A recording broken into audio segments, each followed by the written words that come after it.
Okay, so cell bio हम start करते हैं। 3 डोमेन्स ऑफ लाइफ हम पढ़ते हैं basically, prokaryotic cell, eukaryotic cell and एक मेसोकैरियोटिक सेल। प्रोकैरियोटिक सेल यानी कि प्रिमिटिव न्यूक्लियस। प्रोकैरियोटिक सेल्स के अंदर जो होता है, एक तो इनके अंदर न्यूक्लियस नहीं होता है of a single closed compartment, जो कि ऐसे प्लाज्मा मेम्ब्रेन से कवर्ड रहता है। क्लोज कंपार्टमेंट एक सिंगल इंटरनल ऑर्गेनाइजेशन होता है, कैप्सूल होता है बाहर, देन सेल वॉल होती है एंड देन प्लाज्मा मेम्ब्रेन होती है। ये उनका पूरा न्यूक्लियोइड होता है, एंड फ्लैजेलम होता है। कोई डिफाइंड न्यूक्लियस इनमें नहीं होता है। ये इनके इंक्लूजन बॉडी होती है एंड बाहर ये फिम्ब्राई होता है। So fimbriae, capsule, cell wall, plasma membrane, इस तरीके का स्ट्रक्चर होता है एक प्रोकैरियोटिक सेल का। ठीक है, सो ये हम अभी देख रहे हैं किसके बारे में, प्रोकैरियोटिक सेल्स के बारे में। इसके बाद हम देखते हैं जो साइज होता है बैक्टीरियल सेल का, वो 1 to 2 माइक्रोमीटर होता है। जिनोम जो होता है इनका सिंगल सर्कुलर डीएनए मॉलिक्यूल का जिनोम होता है, एकदम single circular DNA molecule. DNA is extensively folded होता है एंड कंडेंस्ड होता है into the central region of the cell, जिसको हम न्यूक्लियोइड बोलते हैं। डीएनए बीच में प्रेजेंट होता है। जो डीएनए होता है फोल्डेड एंड कंडेंस्ड होता है। जो जिनोम होता है प्रोकैरियोट्स का, उसको हम न्यूक्लियोइड या जिनोफोर भी बोलते हैं। कुछ बैक्टीरिया में इन्वेजिनेशन भी होता है सेल मेम्ब्रेन का, जिसको हम मेसोसोम बोलते हैं। जैसे ये प्लाज्मा मेम्ब्रेन हो गई, एंड इस तरीके का इन्वेजिनेशन होता है सेल मेम्ब्रेन का, जिसको हम बोलते हैं मेसोसोम सैक। ठीक है, तो मेसोसोम बोलते हैं। फेवरेट मॉड ऑर्गेनिज्म जो हम प्रोकैरियोटिक का स्टडी करते हैं वो हमारा ई कोलाई होता है। ठीक है, अब हम नेक्स्ट देखते हैं सेल वॉल। सेल वॉल जो होती है ना बैक्टीरिया की most important prokaryotic structure, archaebacteria and eubacteria में सेल वॉल जो होता है, जितने भी यूकैरियोट्स होते हैं, not all eukaryotes lack cell wall. Plants में सेल वॉल होता है, ठीक है, लेकिन एनिमल सेल में सेल वॉल नहीं होता। इट हेल्प्स डिटरमाइनिंग शेप पता कराता है सेल की। Protect the cell from osmotic lysis, protect the cell from toxic substance and in pathogen it can contribute to pathogenicity, को भी कंट्रीब्यूट कर सकता है ये पैथोजेंस में। ठीक है, तो ये पैथोजेनिसिटी भी कंट्रीब्यूट कर सकता है एंड ऑल्सो ये सेल को प्रोटेक्ट भी करते हैं टॉक्सिक सब्सटेंसेस के।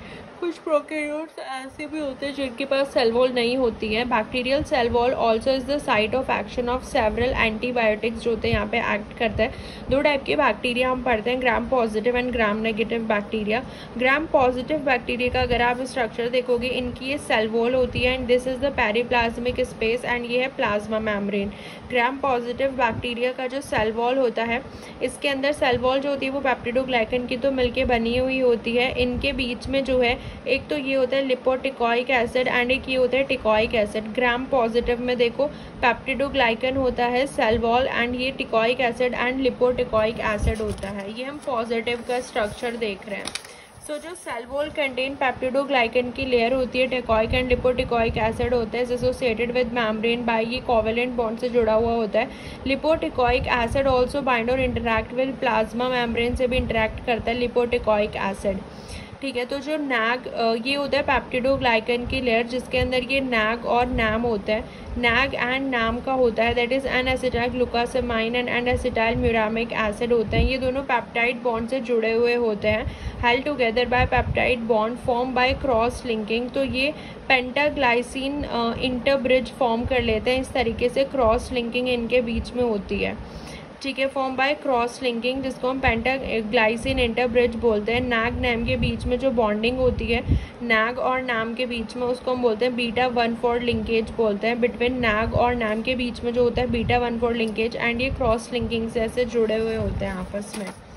ठीक है, अब हम देखते हैं ग्राम नेगेटिव। ग्राम नेगेटिव में क्या होता है ना, देखो एक ये तो इसके पास पेप्टिडोग्लाइकन की लेयर के बाहर एक आउटर मेम्ब्रेन भी होती है।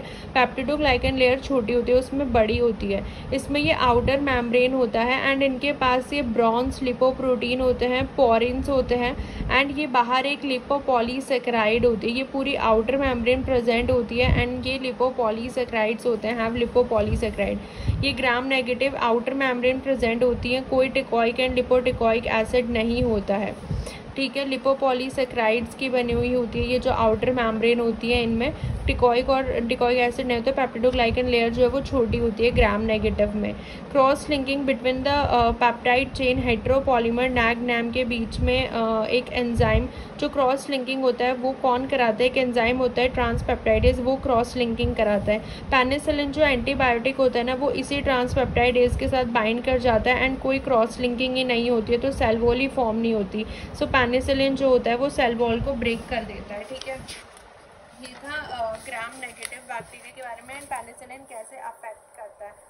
माइकोप्लाज्मा के बारे में अगर हम देखें, bacteria that are the member of class mollicutes, तो ये होते हैं माइकोप्लाज्मा। इनके पास सेल वॉल नहीं होती है एंड ये सिंथेसाइज नहीं कर सकते पेप्टिडोग्लाइकन प्रिकर्सर। सो ये पेनिसिलिन रेजिस्टेंट होते हैं क्योंकि सेल वॉल नहीं हो सकती, पेप्टिडोग्लाइकन नहीं, तो ये पेनिसिलिन रेजिस्टेंट होते हैं।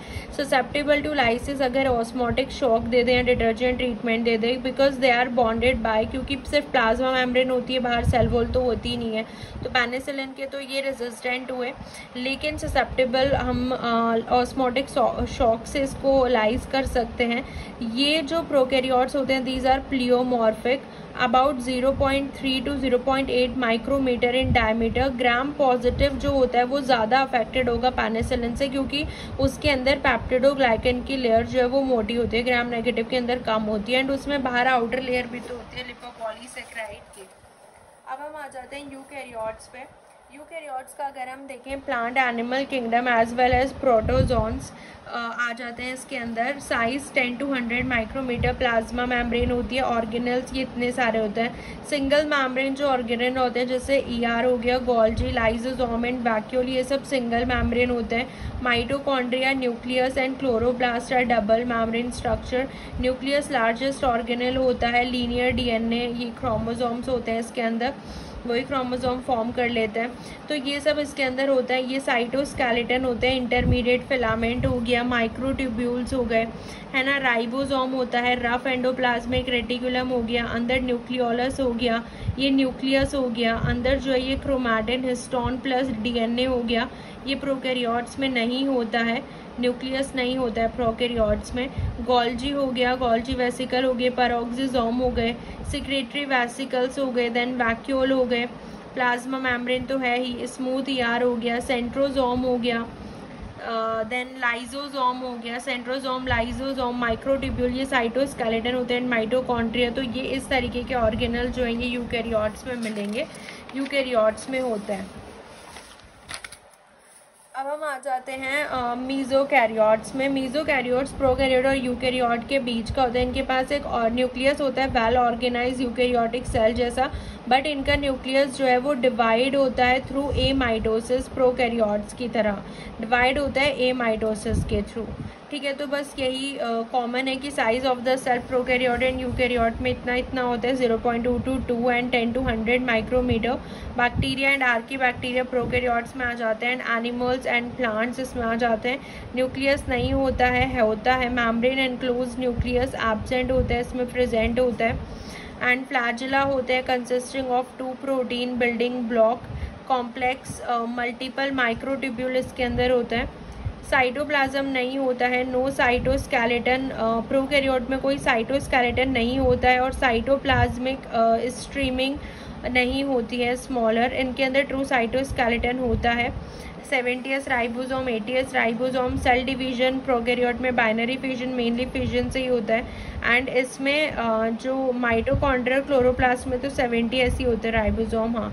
इसमें माइटोसिस होता है, इनमें बाइनरी फिजन होता है and number of chromosome more than 1 but not true chromosome नहीं होता है एंड इसमें नंबर ऑफ क्रोमोसोम्स जो होता है मोर देन 1 ही होता है, बट इसमें ट्रू क्रोमोसोम्स नहीं होता।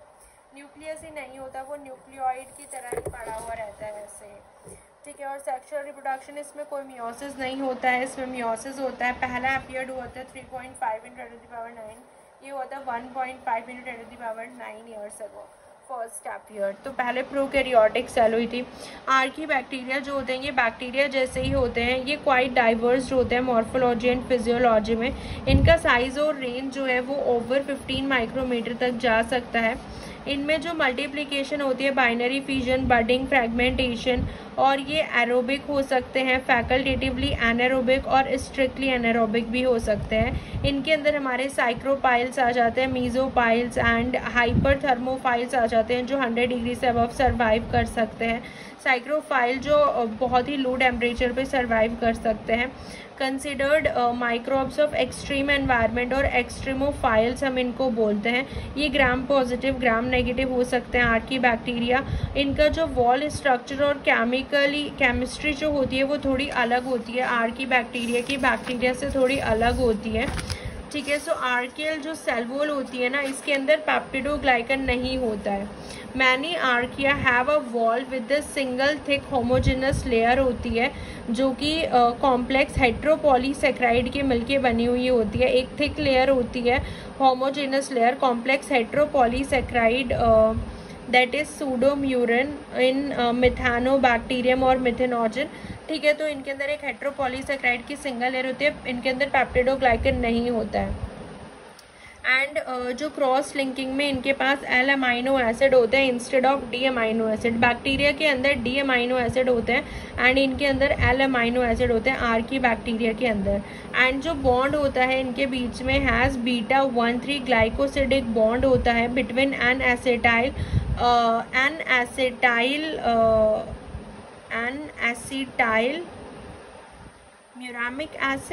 म्यूरानिक एसिड जो होता है एंड नैग इसमें जो होते हैं, इनके बीच में जो बॉन्डिंग होती है वो बीटा 1,3 ग्लाइकोसिडिक बॉन्ड होता है इनके बीच में।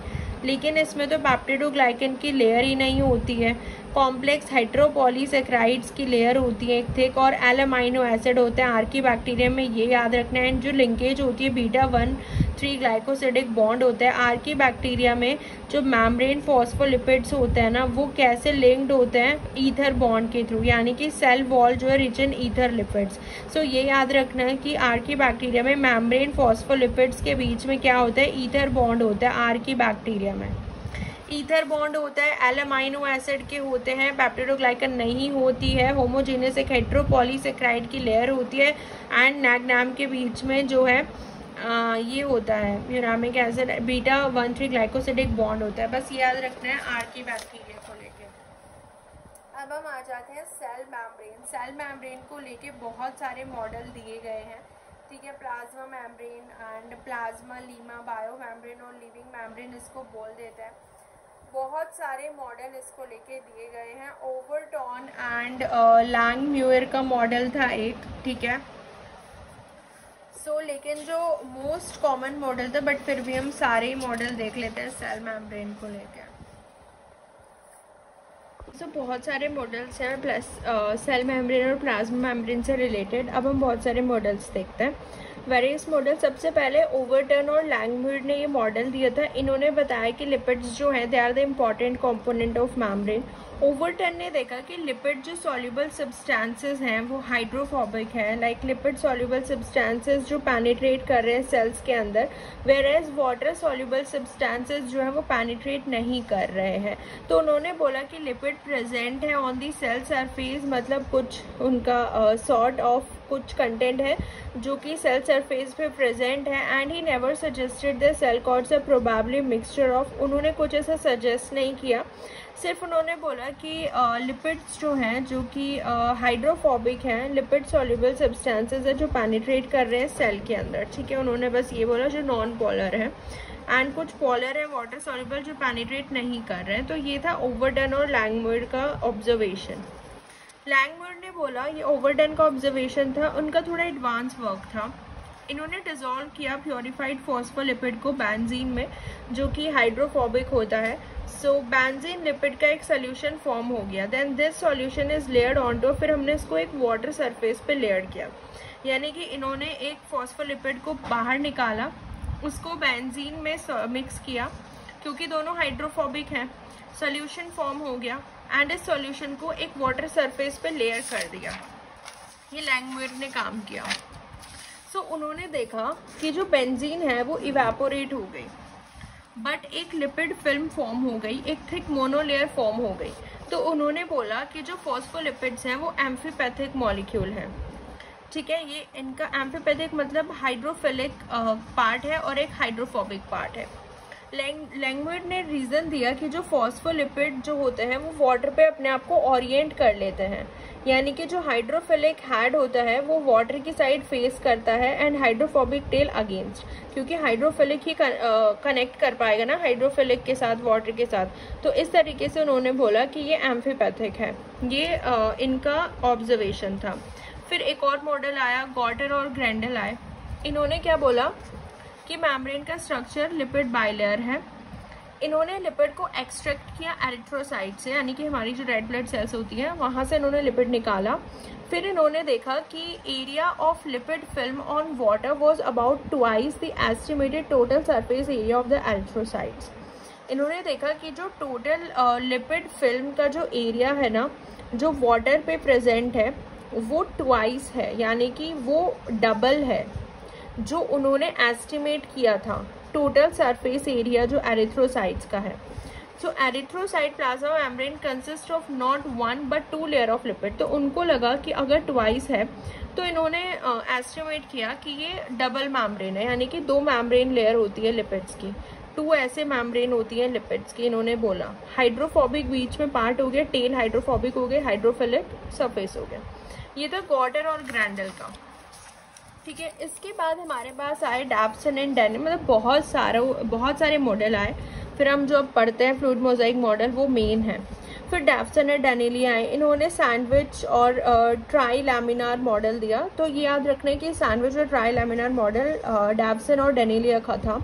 इन्होंने बोला एक प्रोटीन लिपिड प्रोटीन का एक सैंडविच है, यानी कि ऊपर नीचे ऐसे प्रोटीन है और बीच में जो है लिपिड है। वो पहला ऐसा डिटेल्ड रिप्रेजेंटेशन उन्होंने बनाया 3 लेयर का मेम्ब्रेन। सिंपल लिपिड बाइलेयर वो एक्सप्लेन नहीं कर पाए पूरी प्रॉपर्टीज, लेकिन उन्होंने बस ये बोला कि एक सैंडविच मॉडल है, पहले ऊपर प्रोटीन है, बीच में लिपिड है, देन अगेन प्रोटीन है। फिर रॉबर्टसन आए। रॉबर्टसन का जो था इन्होंने दिया unit membrane model. All membrane share a common underlying structure. According to this इन्होंने बोला जितने भी सेलुलर और ऑर्गेनल मेम्ब्रेन है वो स्ट्रक्चरली और फंक्शनली सिमिलर है। केमिकल कॉम्पोजिशन और साइज अलग हो सकता है। इन्होंने ऑस्मियम डाई का यूज किया which mostly stain the protein not the lipid bilayer. So osmium dye जो प्रोटीन को स्टेन करती है, लिपिड बाइलेयर को स्टेन नहीं करती है। तो इनके अकॉर्डिंग रॉबर्टसन ने यूनिट मेम्ब्रेन मॉडल बस ये दिया कि जितने भी सेलुलर और ऑर्गेनल मेम्ब्रेन होती हैं स्ट्रक्चरली एंड फंक्शनली सब सेम होती हैं, सिर्फ थोड़ा केमिकल कॉम्पोजिशन और साइज अलग अलग हो सकता है। सो रॉबर्टसन का सिर्फ यही था। उसके बाद आता है हमारा फाइनल, सिंगर और निकलसन। ये जो हम मोस्टली पढ़ते हैं फ्लूइड मोजाइक मॉडल जो वाइडली एक्सेप्टेड है, इसी मॉडल को मोस्टली पढ़ते हैं। तो इससे पहले आपने देखा कितने सारे मॉडल दिए, एंड देन सिंगर और निकलसन का जो ये मॉडल आया ये वाइडली एक्सेप्टेड है, सबने इसको एक्सेप्ट किया है। मेम्ब्रेन जो होती है is called protein iceberg in a sea of phospholipid. इन्होंने एक तरीके से ऐसे बोला कि जो मेम्ब्रेन जो होती है वो ऐसे होती है कि बहुत सारे फॉस्फोलिपिड्स हैं एंड उनके बीच बीच में ऐसे प्रोटीन्स रखे हुए हैं। So rather than being located in place most of the lipid components are in the constant motion. और इन्होंने बोला कि जो लिपिड्स होते हैं ना, ऐसा नहीं है कि वो एक जगह ही प्रेजेंट होते हैं, वो हिलते रहते हैं, उनके अंदर मूवमेंट होता रहता है। So they are in constant motion, capable of lateral mobility उनके अंदर होती है, पैरेलल मूव कर सकते हैं। Many membranes proteins are also able to move, and जो मेम्ब्रेन प्रोटीन्स होते हैं वो भी मूव कर सकते हैं विद इन द मेम्ब्रेन। तो इन्होंने एक फ्लूइडिटी वाला मॉडल दिया, फ्लूइड लिपिड बाइलेयर। इन्होंने बोला कि लिपिड बाइलेयर एक फ्लूइड की तरह है, मतलब बहती रहती है, तो उसके बीच में प्रोटीन्स होते हैं, प्रोटीन्स भी मूव करते हैं एंड लिपिड बाइलेयर भी मूव करती है, कॉन्स्टेंटली मोशन में रहता है। तो ये था सिंगर एंड निकलसन का मॉडल जो कि एब्सोल्युटली ट्रू है और जिसको हम अब तक पढ़ते हैं, फ्लूइड मोजाइक मॉडल जिसको वाइडली एक्सेप्ट किया गया है। ये था 5th जो हमने मेम्ब्रेन मॉडल्स पढ़े हैं। अब जो हमने मेम्ब्रेन देख ली भाई, लिपिड की बाइलेयर होती है, हाइड्रोफोबिक टेल बीच में होती है, हेड ऊपर नीचे हो गया जो कि हाइड्रोफिलिक होता है, एंड देन बीच में प्रोटीन्स होता है एंड वो कांस्टेंट मोशन में होता है। अब इसके फंक्शन देख लेते हैं, मेम्ब्रेन के फंक्शंस क्या क्या होते हैं। सबसे पहला फंक्शन आता है कि मेम्ब्रेन जो होता है ये बाउंड्रीज डिफाइन करता है and serve as permeability barrier. हाँ ऑब्वियसली क्यों मेम्ब्रेन्स जो होते हैं एक बाउंड्री प्रेजेंट होती है, बाउंड्री की तरह एक्ट करता है, एंड परमिएबिलिटी बैरियर मतलब ऐसा नहीं कि हर कोई चीज़ जो है सेल के अंदर चली जाएंगी, ये बहुत ही एक बैरियर की तरह काम करता है, जो चीज़ इंपॉर्टेंट है वही सेल के अंदर जा पाएगी। So the interior of the cell must be physically separated from the surrounding environment, keep desirable substances और undesirable substances बाहर जाएं. So इस तरीके से. दूसरा होता है membrane at the site of specific proteins and therefore of specific function. Perform various function and structure responsible for those functions are proteins. Membranes जो होती है इनके अंदर specific proteins present होते हैं जिसकी वजह से इनके functions भी specific होते हैं. एंजाइम हो सकते हैं, ट्रांसपोर्ट प्रोटीन, रिसेप्टर्स हो सकते हैं, दूसरे मॉलिक्यूल हो सकते हैं. सेल मेम्ब्रेन पे काफ़ी चीज़ें होती हैं, मतलब मोस्टली प्रोटीन्स ही प्रेजेंट होते हैं. मैनी डिस्टिंक्टिव एंजाइम भी प्रेजेंट होते हैं प्लाज्मा मेम्ब्रेन पे और the membrane of particular organelle. Such enzymes are useful as markers की तरह हम यूज़ कर सकते हैं एक पर्टिकुलर मेम्ब्रेन को. अगर आपको आइडेंटिफाई कर रहे हैं ड्यूरिंग द, अगर हम कोई ऑर्गेनल को आइसोलेट करना चाहते हैं तो कुछ ऐसे प्रोटीन्स भी होते हैं, एंजाइम्स होते हैं जिनको हम एज अ मार्कर यूज़ कर सकते हैं कि कुछ एंजाइम्स या प्रोटीन्स ऐसे हैं जो ER पे पाए जाएंगे, कुछ लाइसोसोम पे पाए जाएंगे. So we obviously can use them as a marker identify करने के लिए पर्टिकुलर मेम्ब्रेन को जब हमें कोई ऑर्गेनल निकालना होता है, आइसोलेट करना होता है उस टाइम पे. सो मेम्ब्रेन्स जो है इन पे स्पेसिफिक प्रोटीन्स होते हैं तो इसी वजह से इनके स्पेसिफिक जो है फंक्शंस भी देखने को मिलते हैं. जैसे कि हम एग्जांपल ले सकते हैं ग्लूकोज 6 फॉस्फेटेज जो होता है ना, ये एक मेम्ब्रेन बाउंड एंजाइम होता है. ये हमको एंडोप्लाज्मिक रेटिकुलम पे मिलता है. ग्लूकोज 6 फॉस्फेटेज ये मेम्ब्रेन बाउंड एंजाइम होता है. सो इस तरीके से ये हमें एंडोप्लाज्मिक रेटिकुलम पे मिलता है तो हम पहचान कर सकते हैं कि ग्लूकोज 6 फॉस्फेटेज अगर है तो हाँ ये ER की मेम्ब्रेन है, ER की मेम्ब्रेन पे प्रेजेंट होता है. So the plasma membrane contain the enzymes that synthesize the cell wall of the plant, fungi and bacteria. Plasma membrane पे सारे एंजाइम्स होते हैं जो सेल वॉल बनाते हैं प्लांट्स की, फंजाई की, क्योंकि एनिमल सेल्स पे तो सेल वॉल नहीं होती है बट प्लांट्स में सेल वॉल होती है, फंजाई में सेल वॉल होती है, बैक्टीरिया में सेल वॉल होती है. बट जो एंजाइम इन सेल वॉल को बना रहे होते हैं ना वो प्लाज्मा मेम्ब्रेन पे प्रेजेंट होते हैं. जैसे ये सेलुलोज सिंथेज कॉम्प्लेक्स एक प्रेजेंट होता है इस प्लाज्मा मेम्ब्रेन पे. इसके पास ये ग्लूकन चेन्स होती हैं. सेलुलोज माइक्रोफाइब्रिल जो कि सेलुलोज का फॉर्मेशन करता है तो ये सेलुलोज सिंथेज कॉम्प्लेक्स प्रेजेंट होता है. क्लोरोप्लास्ट एंड माइटोकॉन्ड्रियल मेम्ब्रेन जो होती हैं और in the bacterial plasma membrane उनमें एनर्जी जनरेटिंग प्रोसेस भी होता है. जैसे फोटोसिंथेसिस होता है प्लांट्स के अंदर, रेस्पिरेशन होता है हाँ क्लोरोप्लास्ट पे. तो उनकी मेम्ब्रेन पे भी ये फोटो सिस्टम होते हैं जो हमने प्लांट फिजियोलॉजी में पढ़ा है कि फोटो सिस्टम 1 होते हैं, फोटो सिस्टम 2 होते हैं. एंड माइटोकॉन्ड्रिया के अंदर पूरी इलेक्ट्रॉन ट्रांसपोर्ट चेन होती है तो वहाँ पे इतने सारे कॉम्प्लेक्स प्रेजेंट होते हैं, 4-5 कॉम्प्लेक्स होते हैं पूरे मेम्ब्रेन पे प्रेजेंट होते हैं. ATP सिंथेज होता है माइटोकॉन्ड्रिया में, यहाँ भी ये ATP सिंथेज होता है. तो इस तरीके से जो है मेम्ब्रेन पे बहुत सारे स्पेसिफिक प्रोटीन्स प्रेजेंट होते हैं, यही इनकी प्रॉपर्टीज होती हैं. तीसरा हम पॉइंट देख सकते हैं कि मेम्ब्रेन जो होता है प्रोटीन ये ट्रांसपोर्ट भी रेगुलेट करता है of solute. Transport of solutes inside and out of the cell and their organelle, nutrient, ion, gases, water and other substance जो है लिए जाते हैं एंड वेस्ट जो है वो बाहर निकाला जाता है. लिपोफिलिक मॉलिक्यूल्स जो होते हैं जैसे हाइड्रोफोबिक मॉलिक्यूल्स जिसको हम बोलते हैं जो लिपिड्स में सॉल्युबल होते हैं. बहुत स्मॉल मॉलिक्यूल्स गैसेस जो होती हैं वो टिपिकली डायरेक्टली डिफ्यूज हो जाती हैं सेलुलर मेम्ब्रेन में से. अब हम देखेंगे कि कैसे कौन कौन सी चीज़ें जो है वो परमेएबल होती हैं. देखो जब हमारी सेल मेम्ब्रेन हाइड्रोफोबिक है यानी कि लिपिड्स के मिलके बनी हुई है, हाइड्रोफोबिक है, तो जो भी हाइड्रोफोबिक मॉलिक्यूल होगा वो तो ईजिली क्रॉस कर जाएगा. दिक्कत आएगी हाइड्रोफिलिक वाले के लिए. Most substance needed by the cell, कुछ तो डायरेक्टली डिफ्यूज कर जाते हैं जैसे बात करी गैसेस की, लेकिन कुछ को क्या चाहिए होता है ट्रांसपोर्ट प्रोटीन्स चाहिए होते हैं. जैसे कि चैनल प्रोटीन हो गया, चैनल मीडिएटेड, कुछ कैरियर प्रोटीन्स होते हैं. तो cells have specific transporter, glucose के लिए, अमाइनो एसिड के लिए और दूसरे न्यूट्रिएंट के लिए कुछ स्पेसिफिक ट्रांसपोर्टर्स भी होते हैं. There is even specific transporter water के लिए भी, एक्वापोरिन होता है.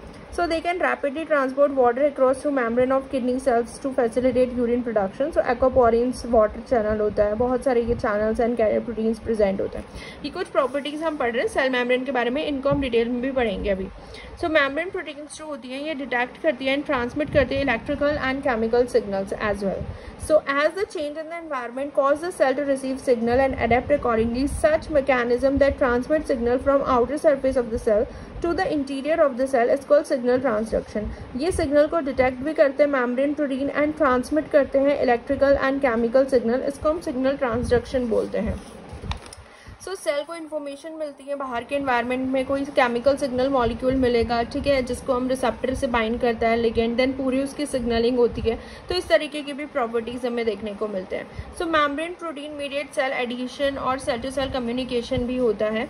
जैसे एम्ब्रियोनिक डेवलपमेंट में ब्लास्टुलेशन हम देखते हैं। कुछ पैथोजेनिक बैक्टीरिया जो होते हैं, एडवांटेज ऑफ हमारे जो मेम्ब्रेन प्रोटीन्स होते हैं पैथोजेनिक बैक्टीरिया, उनका एडवांटेज ले लेते हैं एडेसिव मेम्ब्रेन प्रोटीन उनसे अटैच होने के लिए to the intestine cells of the cell and cause diseases cause हो जाती हैं इस तरीके से। तो इनको एज अ एडवांटेज भी यूज़ कर सकते हैं। तो कुछ प्रोटीन सेल एडिशन में, सेल सेल कम्युनिकेशन में भी इन्वॉल्व होते हैं, है ना। ये कुछ बातें हैं, प्रॉपर्टीज़ हैं। कुछ टाइप्स के मेम्ब्रेन प्रोटीन्स होते हैं एनिमल टिश्यूज़ में जो एडिसिव जंक्शन बनाते हैं, जो सेल को एक साथ रखते हैं, टाइट जंक्शन, जैसे कैडेरेंस होते हैं, गैप जंक्शंस होता है ना, डेस्मोजॉन्स होता है, एंड डेस्मोजोम हो गए, गैप जंक्शन हो गए, कैडेरेंस हो गए, और भी बहुत सारे ऐसे होते हैं, इनके बारे में भी हम पढ़ेंगे। तो ये कुछ प्रॉपर्टीज़ थी, ओवरव्यू था जो हमने सेल मेम्ब्रेन के बारे में पढ़ा कि कैसे जो है इनके अंदर इतनी डिफरेंट प्रॉपर्टीज़ होती हैं, प्रोटीन्स होते हैं, इनके पास एंजाइम्स होते हैं, रिसेप्टर्स होते हैं जो पूरी सिग्नलिंग में हेल्प करते हैं। ओवरऑल काम सेल मेम्ब्रेन का यही होता है। माइकोप्लाज्मा में हमने देखा था सेल वॉल ही एब्सेंट होती है, एंड मोस्ट एबंडेंट मॉलिक्यूल जो होता है लिविंग सिस्टम में वो वाटर ही होता है। अगर आप केमिकल कंपोजिशन देखो प्लाज्मा मेम्ब्रेन की, तो आरबीसी में प्रोटीन 49 एंड 43 लिपिड होते हैं, कार्बोहाइड्रेट 8 होता है। माइलिन शीट जो न्यूरॉन की माइलिन शीट होती है उसमें अगर आप देखोगे प्रोटीन्स 18 होता है एंड लिपिड 79 होता है, ताकि उसका पोटेंशियल जो होता है वो लॉस ना हो। लिपिड इतना ज़्यादा होता है एंड कार्बोहाइड्रेट 3। बैक्टीरिया में प्रोटीन 75 होता है, लिपिड कम होता है 25। सो न्यूरॉन्स में लिपिड ज़्यादा होता है 79 होता है, एंड देन कार्बोहाइड्रेट जो है वो 0 होता है। सो इस तरीके की कॉम्पोजिशन होती है प्लाज्मा मेम्ब्रेन की, ठीक है। अब हम लिपिड्स के बारे में पढ़ेंगे। हम थोड़ा सा लिपिड्स के बारे में देख लेते हैं। प्लाज्मा मेम्ब्रेन में हमने देखा आरबीसी में 49% प्रोटीन होता है, लिपिड कम होता है, 43% होता है। लिपिड हमें पता है कि एक इसकी बैकबोन होती है, या तो ये बैकबोन ग्लिसरॉल की मिलकर बनी हुई होगी या स्फिंगोसिन की होगी, एंड ये फैटी एसिड चेन होती है, ठीक है। फैटी एसिड चेन्स जो होती है ना, ये या तो सैचुरेटेड हो सकती है या ये अनसैचुरेटेड हो सकती है। सैचुरेटेड मतलब सिंगल बॉन्ड, अनसैचुरेटेड मतलब डबल बॉन्ड। अब ये फैटी चेन अगर डबल बॉन्ड इनके बीच में, या तो वो ट्रांस हो सकता है या फिर वो सिस हो सकता है।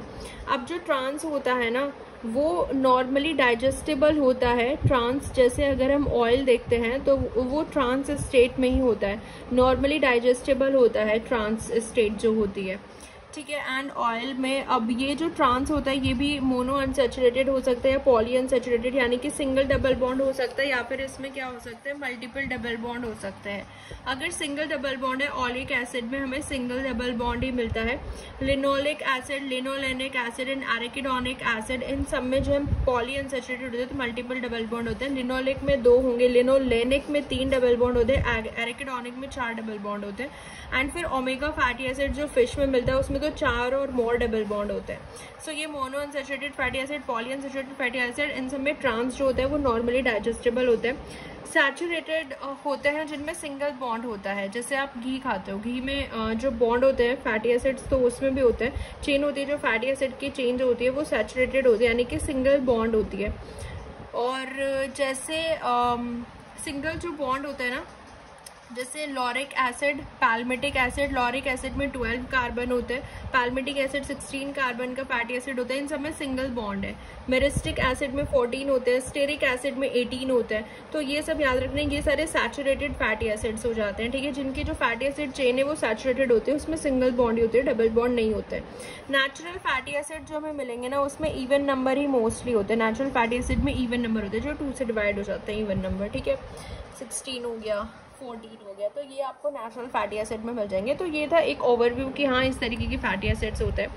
प्लस अब जो जैसे ग्लिसरॉल है एंड ये स्फिंगो बेस्ड भी हो सकता है। बैकबोन हमने बोला ग्लिसरॉल की भी मिलके बनी हो सकती है, स्फिंगोसिन की भी मिलके बनी हुई हो सकती है। अब हम ग्लिसरॉल के देखते हैं। ग्लिसरॉल का स्ट्रक्चर कुछ इस तरीके का होता है, ठीक है। यहाँ पे ये 3 फैटी एसिड चेन जुड़ती है, जहाँ पे मोनो एसाइल ग्लिसरॉल हो सकता है, डाई एसाइल ग्लिसरॉल हो सकता है एंड ट्राई एसाइल ग्लिसरॉल हो सकता है, ठीक है। मोनो एसाइल ग्लिसरॉल हो गया जिसमें सिर्फ एक ही फैटी एसिड हो, डाई एसाइल ग्लिसरॉल जिसमें 2 फैटी एसिड हो, ये ईस्टर बॉन्ड से जुड़ी हुई होती है ग्लिसरॉल में, ठीक है। 2 फैटी एसिड हो गए एंड एक OH होता है। ट्राई एसाइल ग्लिसरॉल होता है जिसमें तीनों ही फैटी एसिड्स चेन होती हैं। तो जो डाई एसाइल ग्लिसरॉल होता है प्लाज्मा मेम्ब्रेन में मोस्टली आपको यही मिलेगा, डाई एसाइल ग्लिसरॉल। तो इसमें ये 2 फैटी एसिड चेन होती है एंड एक फॉस्फेट हो गया है। अब अगर ये डाई एसाइल ग्लिसरॉल से फॉस्फेटिडिक एसिड हमारा बन जाता है, यानी कि ग्लिसरॉल तो है ही, डाई एसाइल ग्लिसरॉल है, यानी कि 2 फैटी एसिड चेन है, एक फॉस्फेट अगर ऐड हो गया तो उसको हम बोल देते हैं फॉस्फेटिडिक एसिड। अब इसी फॉस्फेटिडिक एसिड से हमारे जो भी इसमें डाई एसाइल ग्लिसरॉल के टाइप्स होते हैं ना प्लाज्मा मेम्ब्रेन में, वो हम पढ़ने वाले हैं। अब अगर यहाँ पे कॉलिन लग गया तो वो हो जाएगा हमारा फॉस्फेटाइडल कॉलिन, जिसको हम लेसिथिन भी बोलते हैं कॉलिन को। फॉस्फेटाइडल सीरीन होता है, फॉस्फेटाइडल इनोसिटॉल होता है, फॉस्फेटाइडल इथेनॉल अमाइन होता है। कॉलिन, सीरीन, इथेनॉल अमाइन हो गया, इनोसिटॉल हो गया। एंड अगर ग्लिसरॉल ही लग गया फॉस्फेट के बाद, जैसे फॉस्फेट के बाद कॉलिन लग गया ना, ऐसे फॉस्फेट के बाद अगर ग्लिसरॉल ही लग गया तो उसको हम कार्डियोलिपिन बोलते हैं। तो इन सब में कौन सी बैकबोन होती है? ग्लिसरॉल की बैकबोन होती है। एंड ये टाइप्स देख लिया हमने कि फॉस्फेटिडिक एसिड से सारे डिराइव्ड हुए हैं, ठीक है। जैसे ग्लिसरॉल बेस्ड अगर आप देखोगे ना, ग्लिसरॉल बेस्ड हमारे पास होते हैं फॉस्फो जो होता है ये मोस्ट कॉमन होता है ग्लिसरॉल बेस्ड में। एंड ये हमारा हो जाता है फॉस्फोग्लिसराइड और ग्लिसरॉल 3 फॉस्फेट भी हम इसको बोल देते हैं, यानी कि ग्लिसरॉल 3 फॉस्फेट, ठीक है। थर्ड वाले पे जो फॉस्फेट अटैच्ड होता है या फॉस्फोग्लिसराइड हो गया। एंड 2 ये चेन जुड़ी हुई होती है जिसमें सो ये डाग इसी से डिराइव्ड होता है, डाई एसाइल ग्लिसरॉल इसी से डिराइव्ड होता है। फॉस्फोग्लिसराइड या ग्लिसरॉल 3 फॉस्फेट जो होता है, ये 2 फैटी एसिड चेन होती है जो ईस्टर बॉन्ड से जुड़ी हुई होती है। एक प्लाज्मेलोजन आपको मिलेगा। प्लाज्मेलोजन में क्या होता है ना, ये जो फैटी एसिड चेन होती है ये ईथर बॉन्ड से जुड़ी हुई होती है, ईस्टर बॉन्ड से नहीं होती। यहाँ पे हमने ईस्टर बॉन्ड पढ़ा था, प्लाज्मेलोजन में ईथर बॉन्ड होता है। ये मोस्टली आपको हार्ट में मिलेगी। प्लाज्मेलोजन जो होता है ना वो हार्ट में मिलता है, हार्ट की मेम्ब्रेन में होता है या ब्रेन में होता है, क्योंकि ये रेजिस्टेंट होते हैं लाइपेजेस के। जो ईथर बॉन्ड होता है ना ये रेजिस्टेंट होते हैं लाइपेजेस के। प्लेटलेट एक्टिवेटिंग फैक्टर्स जो होते हैं वहां पे ये हमको मिलता है प्लाज्मेलोजन, जिसमें ईथर बॉन्ड से बाइंड होती है फैटी एसिड चेन्स, ठीक है। तो ये इस तरीके के हमको मिलते हैं प्लाज्मेलोजन, इसको बोलते हैं, ठीक है। होता है इसमें ग्लिसरॉल ही है, बस वो ईथर बॉन्ड से कनेक्टेड होता है। तो एक ये हम पढ़ते हैं लिपिड्स के बारे में, ठीक है। अब ये तो सारी हमने ग्लिसरॉल बेस्ड देख ली, कुछ हम देख लेते हैं स्फिंगोसिन बेस्ड भी होती है। स्फिंगोसिन बेस्ड बैकबोन, पहले हम स्फिंगोसिन देख लेते हैं कैसा होता है। स्फिंगोसिन होता है इस तरीके का होगा। देन इसमें एक जो फैटी एसिड होता है वो ऑलरेडी अटैच्ड होता है एमाइड बॉन्ड से, NH2 से ये ऑलरेडी अटैच्ड होता है फैटी एसिड। यहाँ पे ये अटैच नहीं होता है, NH2 होता है, यहाँ पे OH होता है। ये स्फिंगोसिन का स्ट्रक्चर है। अगर हम स्फिंगोसिन में एक फॉस्फेट लगा दे तो स्फिंगोसिन 1 फॉस्फेट बन जाएगा ऑब्वियसली। ऐसे ही स्फिंगोसिन का स्ट्रक्चर है, इसमें हमने एक और फैटी एसिड चेन जोड़ दी, यानी कि स्फिंगोसिन में एक और फैटी एसिड चेन अगर जोड़ दी तो वो सेरामाइड बन जाता है। Sphingosine plus fatty acid chain ceramide बन गया, यहाँ पे अमाइड बॉन्ड से अटैच्ड होता है। अब एक हमारे पास फोस्फोस्फिंगोलिपिड भी बन जाता है, यानी कि जो सेरामाइड होता है ना हमारे पास, सेरामाइड मतलब पहले स्फिंगोसिन बनाओ, फिर उसमें एक फैटी एसिड चेन जोड़ दो एंड देन उसमें हमने क्या जोड़ दिया, कॉलिन जोड़ दिया। कोलिन अगर जोड़ दिया तो वो हमारा बन जाता है स्फिंगोमाइलिन। सो अब देख रहे हो किस तरीके से हम इनको आगे से इवॉल्व कर रहे हैं। सेरामाइड बन गया, स्फिंगोसिन याद है कि इसमें एक ही फैटी एसिड चेन है, सेरामाइड में एक और फैटी एसिड चेन। देन इसके अंदर हमने फॉस्फेट लगा दिया एंड एक हमने क्या लगा दिया, कोलिन और ऐड कर दिया। फॉस्फेट एंड कोलिन अगर ऐड कर दिया सेरामाइड में, फॉस्फेट एंड कोलिन, तो ये हमारा क्या बन जाएगा, sphingomyelin. So sphingomyelin and ceramides, इनमें डिफरेंसेस याद रखने काफी इंपॉर्टेंट है। दूसरा जो कॉमन आ जाता है ये हमारा आ जाता है ग्लाइकोस्फिंगोलिपिड। ग्लाइकोस्फिंगोलिपिड जो होता है ना ये कैसा होता है, सेकेंड कॉमन जो होता है दैट इज ग्लाइकोस्फिंगोलिपिड। ये हमारा फोस्फोस्फिंगोलिपिड हो गया, ठीक है। फोस्फोस्फिंगोलिपिड हो गया कि जिसमें फॉस्फेट हमने ऐड कर दिया, ये हमारा होता है ग्लाइकोस्फिंगोलिपिड। इसमें हमारे पास क्या होता है, ये पूरा स्फिंगो हमारे पास सीन है, स्फिंगोसीन है, यहाँ पे फैटी एसिड हो गया, सेरामाइड ही होता है, ये भी एमाइड बॉन्ड हो गया एंड यहाँ पे ये ग्लूकोज ऐड होता है। फोस्फोस्फिंगोलिपिड में फॉस्फेट और कोलिन ऐड था, स्फिंगोमाइलिन बन गया था। लेकिन ग्लाइकोस्फिंगोलिपिड में ग्लूकोज ऐड होता है ग्लाइकोसिडिक बॉन्ड से थर्ड पोजीशन पे। सो ग्लूकोज ऐड हो गया शुगर, तो इसको हम बोलते हैं सैरिब्रोसाइड। ये ब्रेन में ज्यादा मिलता है, सैरिब्रोसाइड साइड, ठीक है। ये एक टाइप के हम क्या पढ़ रहे हैं, लिपिड्स ही पढ़ रहे हैं जो कि हमारे सेल मेम्ब्रेन में होते हैं। तो ब्रेन की सेल मेम्ब्रेन में जो लिपिड्स आपको मिलेंगे, सेरिब्रोसाइड मिलेगा। किस चीज़ का मिलके बना हुआ होगा, इसकी जो बैकबोन होगी वो स्फिंगोसीन की होगी। स्फिंगोसीन में क्या होता है, कैसे एक फैटी एसिड चेन होता है, वो सेरामाइड बना लेगा एक और fatty acid chain, and then glucose add कर दो तो ये सेरिब्रोसाइड बन गया। ऐसे ग्लूकोज सेरिब्रोसाइड बन जाता है। गैलेक्टोज अगर ऐड कर दिया, ग्लूकोज सेरिब्रोसाइड हो गया ये, ठीक है। ग्लूकोज अगर ऐड हो गया, गैलेक्टोज ऐड हो गया तो गैलेक्टोसाइब्रोसाइड। अगर ओलिगोसेक्राइड ऐड हो गया तो ग्लोबोसाइड बन जाएगा। सियालिक एसिड ऐड हो गया एंड प्लस ओलिगोसेक्राइड अगर ऐड हो गया सियालिक एसिड तो गैंग्लियोसाइड बन जाएगा। तो इस टाइप से ही होता है, ठीक है। क्लोरोप्लास्ट की अगर हम बात करें, क्लोरोप्लास्ट में हमारे पास गैलेक्टोलिपिड होता है एंड देन सल्फोलिपिड होता है क्लोरोप्लास्ट में, क्योंकि वहाँ पे फॉस्फेट लिमिटिंग फैक्टर होते हैं प्लांट्स में, तो इसलिए हमें गैलेक्टोलिपिड से काम चलाना पड़ता है क्लोरोप्लास्ट के अंदर। एंड सल्फोलिपिड होता है क्योंकि फॉस्फेट लिमिटिंग फैक्टर होता है। तो ये चीजें याद रखनी है, फॉस्फोस्फिंगोलिपिड, देन ग्लाइकोस्फिंगोलिपिड, सेरिब्रोसाइड, ग्लूकोसेरिब्रोसाइड, और ग्लोबोसाइड में ओलिगोसेक्राइड आ जाता है एंड गैंग्लियोसाइड में सियालिक एसिड आ जाता है, ओलिगोसेक्राइड्स आ जाता है। सो ये इस तरीके की ये बैकबोन होती है। जो फैटी एसिड्स होते हैं स्फिंगोसीन बेस्ड बैकबोन हो सकती है या फिर उसकी ग्लिसरॉल बेस्ड बैकबोन हो सकती है, जिसमें हमने फॉस्फेटाइडल एसिड अभी देखा था, है ना। उसमें ईस्टर बॉन्ड था, इसमें अमाइड बॉन्ड है। एंड जो प्लाज्मेलोजन होते हैं उसमें ईथर बॉन्ड होते हैं जो कि रेजिस्टेंट होते हैं लाइपेजेस के। तो ये तो था हमारा लिपिड्स के बारे में, ठीक है। थोड़ा सा हम इसमें भी देख लेते हैं लिपिड्स के बारे में। ये हमने देख लिया कि लिपिड मॉलिक्यूल नॉन पोलर होता है। इसके अंदर एक तो पॉलीहाइड्रोक्सी अल्कोहल होता है, वही जो उसकी टेल से जो हेड होता है वो पूरा, ठीक है। तो वो ग्लिसरॉल का होगा या स्फिंगोसीन बेसिस का होगा। एंड ये 3 बॉन्ड हमने पढ़ लिया, ester bond, ether bond and amide bond इसमें हो सकते हैं। देन फैटी एसिड होती है जो हमारी एलिफेटिक एसिड चेन होती है। Fatty acid saturated, unsaturated, single bond, one और डबल बॉन्ड हो सकते हैं। कंप्लीटली रिड्यूस्ड होते हैं, ये पार्शियली ऑक्सीडाइज्ड होते हैं।